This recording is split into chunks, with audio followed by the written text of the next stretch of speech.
الحمد لله حق حمده، أرسل إلينا خير خلقه وأكرم رسله نبينا محمدا صلى الله عليه وسلم الهادي إلى سواء السبيل.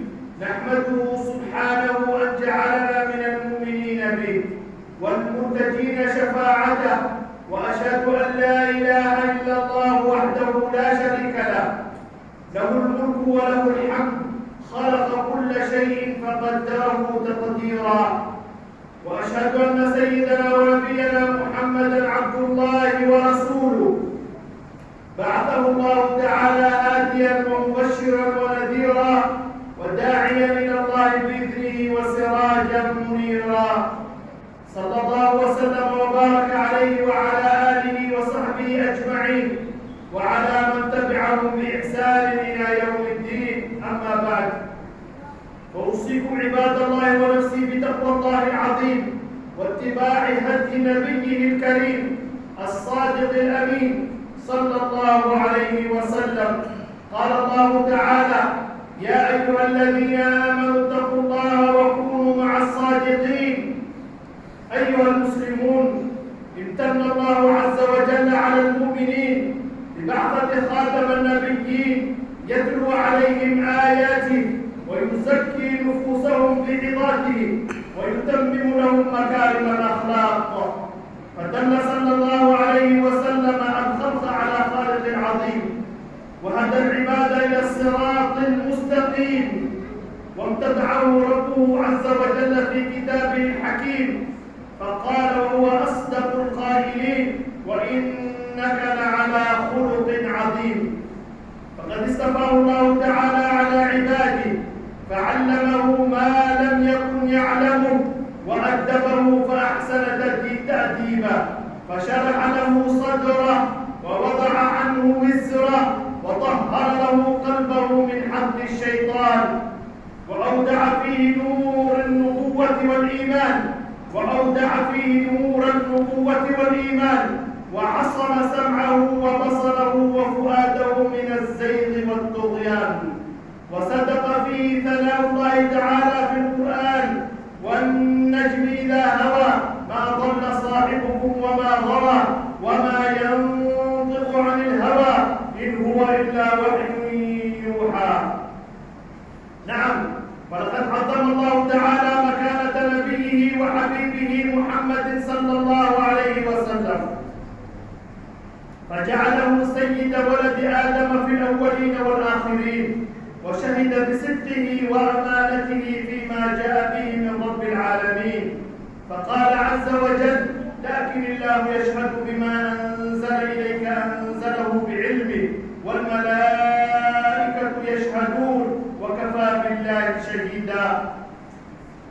وجعل مقامه صلى الله عليه وسلم في الفردوس الأعلى في جنات النعيم، وقبل شفاعته صلى الله عليه وسلم في المذنبين والمقصرين.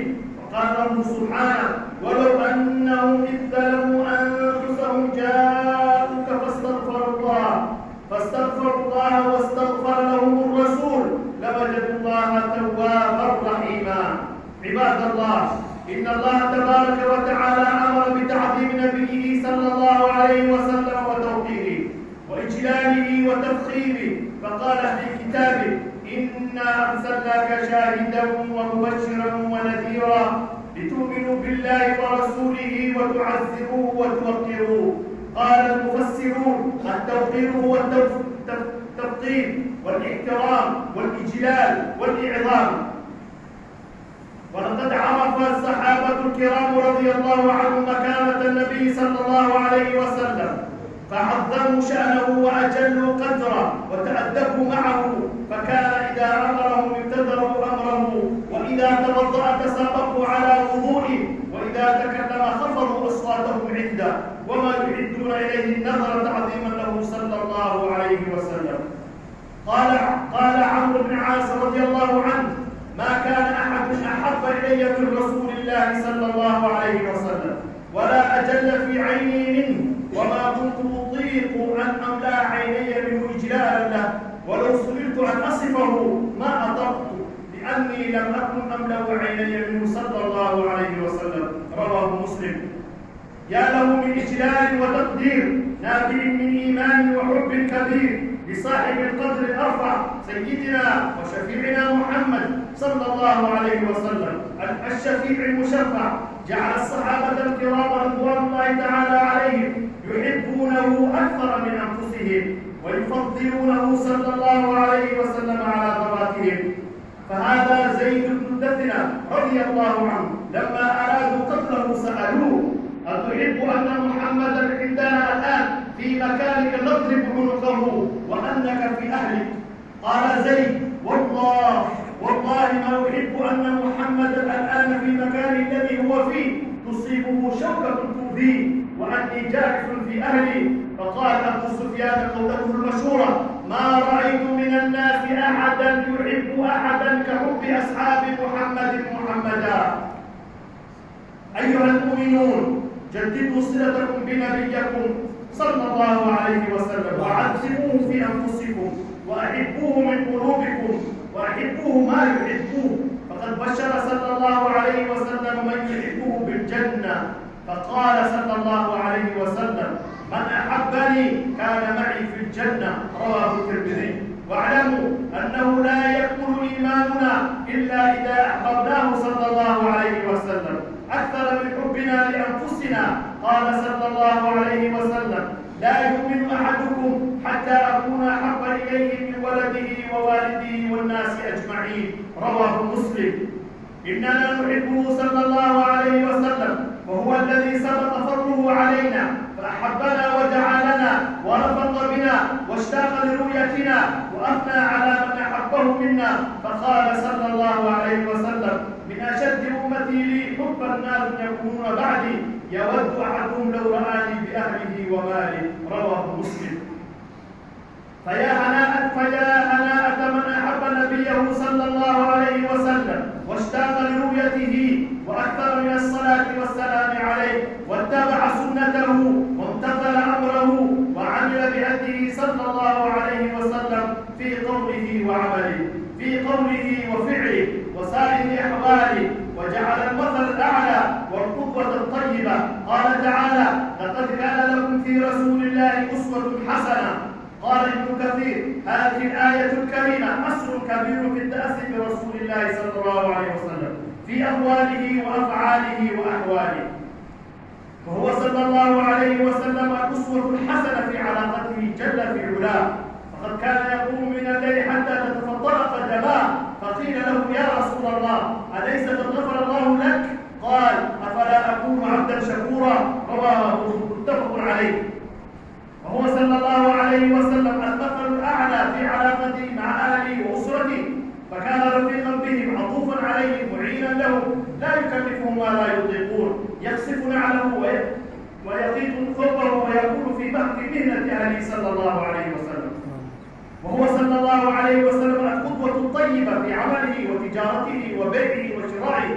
إذا حدث صدق، وإذا وعد وفى، وإذا اؤتمن هدى.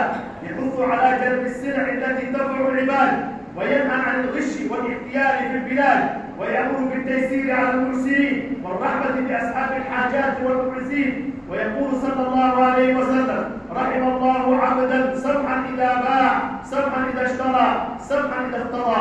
رواه ابن ماجه.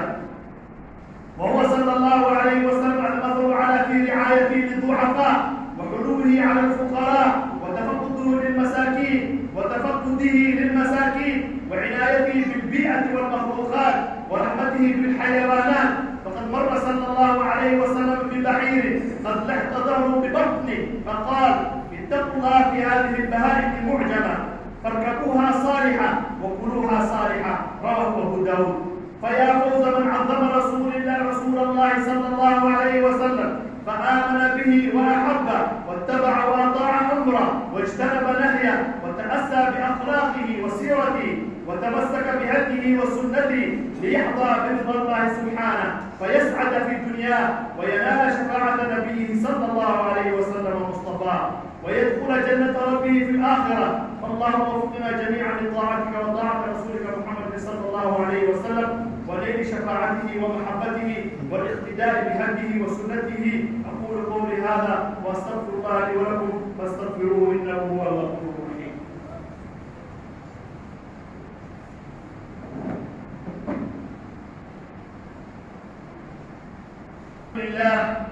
الحمد لله رب العالمين، وأشهد أن لا إله إلا الله وحده لا شريك له، وأشهد أن سيدنا ونبينا وحبيبنا وشفيعنا محمدا صلى الله عليه وسلم. اللهم صل وسلم وبارك على سيدنا ونبينا محمد وعلى آله الطيبين الطاهرين وعلى أصحابه أجمعين والتابعين لهم بإحسان إلى يوم الدين. أما بعد، فاتقوا الله عباد الله، وأحبوا نبيه صلى الله عليه وسلم في قلوبكم، واتبعوا واقتدوا به في حياتكم، وعمقوا به صلتكم. ومن هديه صلى الله عليه وسلم مقابلة الناس بالمحبة والرحمة والصفح والشفقة والأخلاق السمحة وحسن الجوار وإشاعة الألفة في المجتمع، فإن ذلك مما يحبه النبي صلى الله عليه وسلم ويفرحه. فها هو قبل وفاته صلى الله عليه وسلم يكشف ستر الحجرة فينظر إلى أصحابه وهم يصلون وهو قائم كأن وجهه ورقة مصحف، ثم يتبسم صلى الله عليه وسلم ضاحكا. قال العلماء: وسبب تبسمه صلى الله عليه وسلم أنه فرح بما رأى من تآلف أصحابه رضي الله عنهم واتفاق كلمتهم واجتماع قلوبهم. هذا، وصلوا وسلموا على خاتم النبيين والمرسلين كما أمر رب العالمين. قال الله تعالى: إن الله وملائكته يصلون على النبي يا أيها الذين آمنوا صلوا عليه وسلموا تسليما.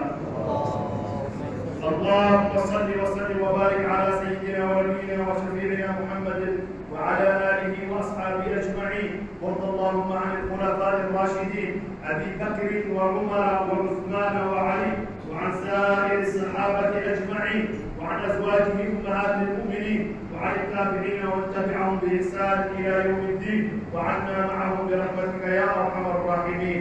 اللهم أعز الإسلام والمسلمين، اللهم أعز الإسلام والمسلمين، اللهم أعز الإسلام والمسلمين، وأذل الشرك والمشركين أعداءك أعداء الدين يا رب العالمين.